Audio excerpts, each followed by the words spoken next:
Yes, good morning. It's Monday, the 10th of August, 2020. My name's Pete Fairbairn. Welcome back to the best On Ground Weekday Kickoff, where I'm joined every weekday morning by one of Australia's top journos to discuss five of the biggest stories making waves in the world of sport. Bright and early, and today we've got Brad Walter from NRL.com. How are you, Brad? Yeah, I'm really good, Pete. Another big weekend in sport, eh? Another massive weekend in sport. I'm pleased to see you haven't been washed away in the New South Wales South Coast there. Mate, we're going to start with an article from NRL.com and something that you described to me as the story of the weekend, and that's the potential rebirth of the Gold Coast Titans in the NRL. Golden days on the horizon is the story by your colleague Joel Gould. Talks about why Kevin Proctor wants to re-sign the off-contract Gold Coast Titans captain. Talks about the direction that club is heading in under the charge of Justin Holbrook and also with Mal Meninga involved there. It was a really big win for the Titans yesterday, 30-10 over the Cowboys, and they're now the highest placed Queensland team on the ladder. Does that say more about the Titans and their development, or does that say more about the Cowboys and Broncos, Brad? Oh, it's a bit of both, to be honest. But look, I went and watched the Titans play the Roosters the week before, and they're unlucky to lose. Maybe they're missing one or two class players that they're hopefully going to have next season, and the Roosters are a really good team and know how to manage the game and manage a win. But the Titans are a club on the rise. That's the impression I got. Justin Holbrook is a good, young coach. He's described that. Or most people think he's a new coach, but he's actually been around for a long time. He's done his apprenticeship. He coached down here in Wollongong at Dapto for a couple of seasons. He's coached under-20s, reserve grade teams, been an assistant coach at a number of clubs, gone over to St Helens, won a Super League competition. He's come back at the Titans. So he knows how to, I suppose, manage a team and manage a group of players. And they're at a situation, as you mentioned, with like Kevin Proctor. Players now want to stay at the Titans, and the Titans have got a choice on whether to re-sign those good players. And there's other good players like the headline by David Fafita who want to go to the Titans and are going to the Titans. Have become a serious option for players and attracting talent. And I think that's a credit not only to Justin Holbrook but to Mal Meninga. Look, the Broncos are in a real hole. I think they've probably. I thought their performance was better on the weekend, but some of the off-field stuff suggests they've hit rock bottom. And the Cowboys, they sacked their coach Paul Green a few weeks ago, and they're just in a bit of a state of flux, and they need they haven't really improved. I think you'd say in that case. But yeah, the Titans, they're going to be stronger next season. I've got no doubt with the recruitment and the development and direction that the club's heading. I think rugby league really needs a strong Titans team, and the Gold Coast is, it's a bit of a sporting graveyard. So it's really good to see the Titans doing well. They need success to attract fans and sponsors. And of course, we've seen the Gold Coast Suns in the AFL, not so much in recent weeks in regards to the win-loss, but certainly they look to be building in the right way as well. The Gold Coast, who knows, maybe it's time to shed that sporting graveyard tag in the coming years. Our second story today stays in the NRL, and it's from Paul Crawley in the Daily Telegraph. And he basically talks through NRL Chairman Peter V'landys's reaction to some post-match comments made by Penrith coach Ivan Cleary. Had a bit of a swipe at the match officials after his side's 28-12 win over the Raiders. Penrith had led 24-0 at half-time, ended up winning 28-12. Cleary was asked about a couple of so-called dodgy calls in the second half, I suppose, and he made the comment, and he didn't make it in a big dramatic fashion. It was just a comment he made. It felt like they were being managed back into the game. V'landys extremely unhappy. How does he consider that the referee is a human being like the rest of us? The hurt he might cause by questioning his integrity. I'm sure if the shoe was on the other foot, he would not like that if somebody questioned his integrity. And to say that he has managed it to get them back in the game is a deplorable statement. He's really come out really strong here, Peter V'landys. I think Ivan Cleary will face some punishment of some sort. Has he overreacted, Peter V'landys, in how hard he has come out? Or, Brad, is this a case of the NRL chairman showing some outstanding leadership? Yeah, I think it's good leadership. And one thing with Peter V'landys, he doesn't sugarcoat his words, and there's no sitting on the fence with him. So you know exactly what he thinks and where he stands. Peter V'landys is probably, there was a sense, I think, amongst referees and a lot of people in the game that he didn't support referees, or that he was hard on referees. He's a guy that decided to scrap the two referee model and go back to one referee. And there was a lot of criticism and a lot of questions asked about that by people within the game. But he's come out here and shown that he's prepared to back the referees as well, and he won't tolerate coaches, being overly critical of referees. And we saw it in the Cronulla game too. John Morris, he made some comments. He said something along the lines of it. Even in under sevens, they would know that was a knock on. He was questioning a decision that was in the lead up to the penalty goal that ultimately decided that game. So there's a lot at stake for coaches at this time of the year, but I think it's good to see that the head of the game is sticking up for referees and saying that, yeah, look, you can't come out and I suppose question their integrity. A really quick one without notice, with the comments by the coaches and also the actions by so many people in the game in recent days to breach the COVID protocols. We've seen obviously Wayne Bennett, Paul Vaughan, Alan Langer, now Tavita Pangai. In general, is the emotion of this season and everything that's had to be endured starting to bubble over a little bit? Yeah, it might be. And one thing that's it's probably going to be interesting to see going forward, teams as they start to drop out of finals contention, other players in those teams going to be able to, adhere to the rules? Are they going to get slack? Are they going to lose focus, lose interest? There seems to be some confusion. I'm not sure why. It should be pretty black and white, but maybe the rules, even when they are being reinforced, need to be reinforced even harder to make sure that people understand where they are with these COVID protocols in particular. But yeah, I think it's a really intense season, and I think we are seeing some of the pressure that is on teams. As we're seeing a few people start to crack. And a couple of Newcastle Knights players under investigation for attending a club rugby game over the weekend as well. Our third story today comes from Ben Horn, also in the Daily Telegraph. And he's got some great quotes from the Australian Open tennis tournament director, Craig Tilley, in regards to the different contingencies that competition is looking at ahead of its scheduled January 2021 action.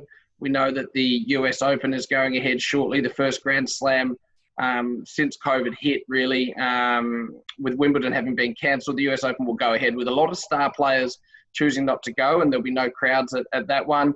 Then the French Open in a few weeks' time, I should say. The Australian Open, though, we know it's generally the kickstart of the end of the summer and into the new year in Australia. Down in Melbourne, there in the last 2 weeks of January. The different contingencies, there's 5 different options at this stage. Stage 1 being a normal tournament as per usual. Stage 2, that same tournament with 50% crowds. Stage 3, same tournament but with no crowds. Stage 4, delay the tournament to a window in either May or in November, where it could even end up head-to-head with some of the football finals, or the last worst-case scenario being the cancelling of that tournament. Brad, from the outside looking in, the Australian Open looked to be doing a pretty good job and exploring all the different contingency plans pretty well. Yeah, I think so, but some of those contingencies probably concern me in that how are they going to go if they move it to May or November? It's head-to-head with AFL, NRL, all the winter sports. I think we're going to have A-League back in that slot as well next season. Fans are used to watching the Australian Open in January. It's a summer thing where most of us are on holidays at the time. We like to sit back and watch it on TV if we're not actually in Melbourne or at the event. So I really, outside of that January time frame, I don't really see it working. It's a long way off yet as well. I suppose this highlights the difficulties that sport is having all around the world, and it'll be really interesting to see what happens with the US Open and some of the other tournaments going forward. And one thing that's really interesting is that they're saying it's in Melbourne or it's not at all. Why couldn't they move it to Queensland, for example, where there are no cases and it'd be a lot safer, or even move it to New Zealand for a year maybe, and have it over there. Look, most of us are going to be watching on TV or do watch on TV anyway, so the crowd, and especially if there's the chance that there's no crowds or 50% crowds, I think it would work somewhere like that, which doesn't have, at the moment there's no COVID cases over there. It's a safe place to go. I think athletes or the players, they feel safe going to NZ or even, as I said, going to Queensland if necessary. Yeah, it's an interesting point you make. I think the tennis is certainly one of those things that we all get really into it for a few weeks in January and then follow what's happening around the world. Yes, we watch the slams. We probably follow the rest of the ATP and WTA tours with barely more than passing interest. And if you put it up against those major football codes and in that competition for eyeballs, could be a pretty massive challenge. And to your point, it's a really, really good point. Why not look elsewhere? I mean, they don't have quite the same logistical challenges as, say, the AFL in regards to moving an entire competition interstate, because it's a case of players already having to travel in from all over the world to be somewhere. So whether that be Adelaide, Brisbane, Auckland, I think it's a really valuable point you make. Should mention that it does say in the article that players are likely to quarantine in the different capital cities before all joining in a Melbourne bubble. So players likely to use some of those cities to quarantine anyway. We don't know if the normal lead-up tournaments that we see run in Brisbane and Sydney and Perth and Adelaide and the likes would be continuing as per usual. But we are only 5 months away. It sounds like a long time away, but we saw with the Olympic Games in Tokyo, it was kind of by about 3 months out, we were wanting to see a decision made as to whether that was going to occur or not. And I wouldn't be surprised if people start to get pretty itchy feet, not just the players, but the sponsors, the tournament organisers as well. I reckon they'd want to have a pretty good clue as to whether the Australian Open's going ahead by really the end of October. So one we will continue to watch. We move to the AFL and Courtney Walsh in the Australian.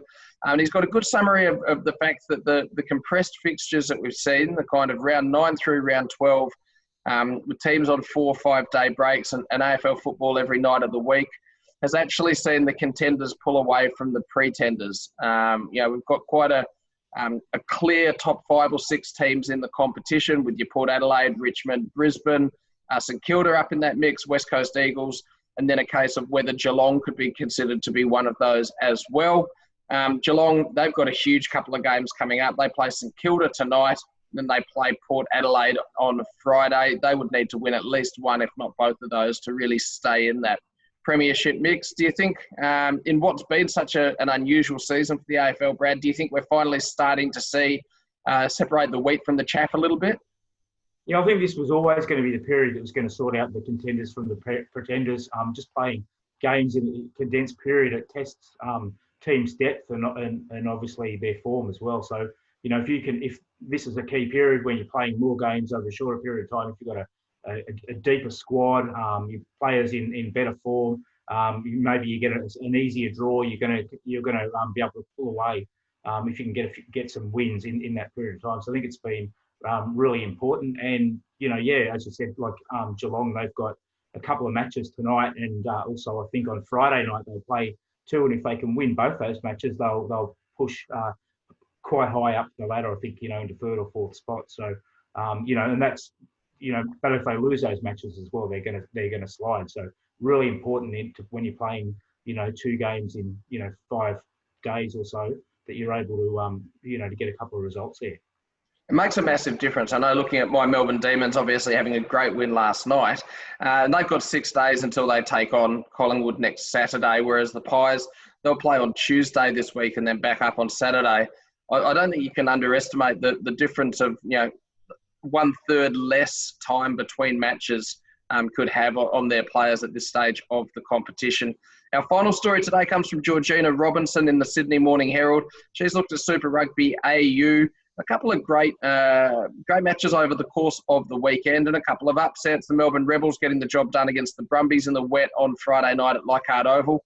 And then the Queensland Reds' surprise defeat against the New South Wales Waratahs. Really comprehensive win from a young Waratahs team who have struggled to produce their best rugby so far this year. They're blooding a lot of young players, and as a result of that, needing to build on combinations and the like. But a really comprehensive victory over the Reds, which really brings into question the Reds' premiership credentials. But Georgina's looked at the Super Rugby AU competition in general and talked about the feel-good factor that's coming back to Australian rugby from within it. The skill level has improved as matches have gone on, which we knew it would, as players gained back their match fitness, I guess, and their conditioning. Also just the sense of mateship on the field and I guess a sense of camaraderie and togetherness in Australian rugby. We see the Western Force are now back in the competition, so 5 teams full of Aussie players who want Aussie rugby to go well. And she's compared it with the Super Rugby competition across the ditch in New Zealand and said no longer do we need to necessarily look at that through envious eyes. We can actually be pretty proud of what we've got building over here. without taking into account too much of the talk around future competition models beyond this year, in general, is Australian rugby right now, Brad, starting to get a bit of its feel-good factor back?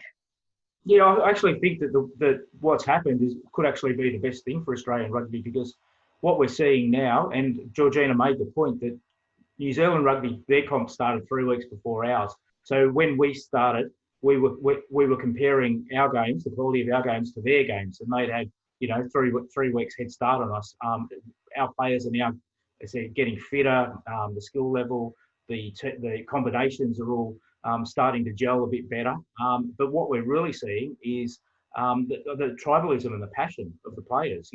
They're playing against other Australian teams. The fans are more interested. Like, I've stopped watching or taking notice of rugby in New Zealand. It's only, it's the teams that we know and the players that we know that we're watching. I think where it's also going to generate interest is, and whether or not, I don't know what's going to happen when we do play the Bledisloe World Cup matches, but for once, we're going to go into those games not sure whether our players are on the same par as the New Zealand team or how far below them they are.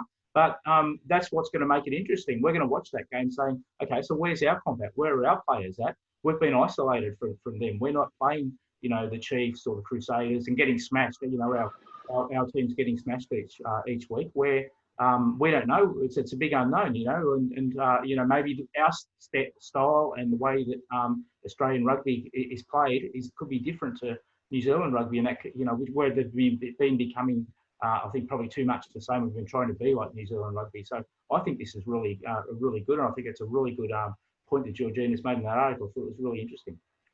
Yeah, fantastic piece from Georgina, and actually looking forward to welcoming for the first time tomorrow on the show Paul Cully from stuff.co.nz, Across the Ditch, the Irishman who for a long time covered Australian rugby from within New Zealand. Try and get your head around that. But he's right there in the heart of it, down in the deep south in Dunedin now, and will be able to give us some fantastic insight as to the future of Super Rugby for Australia and for New Zealand. Brad, that's all we've got time for today. Thank you so much for jumping on the line. It's always great to get the additional insight that you can bring, not just to NRL, but to all of the different sports, and look forward to having you back on the Best On Ground Weekday Kickoff again soon.